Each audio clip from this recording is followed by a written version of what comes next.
Yung sinasabi nyo na mga nangyayaring mga kalamidad sa ating bansa.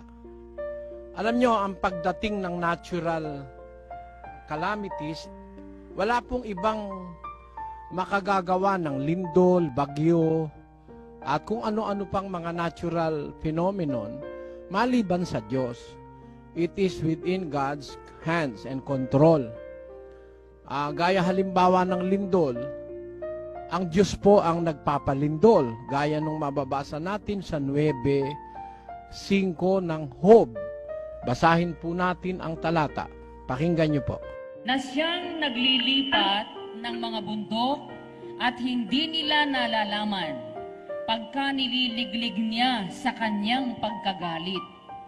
Na siyang umuuga ng lupa sa kanyang kinaroroonan at ang mga haligi nito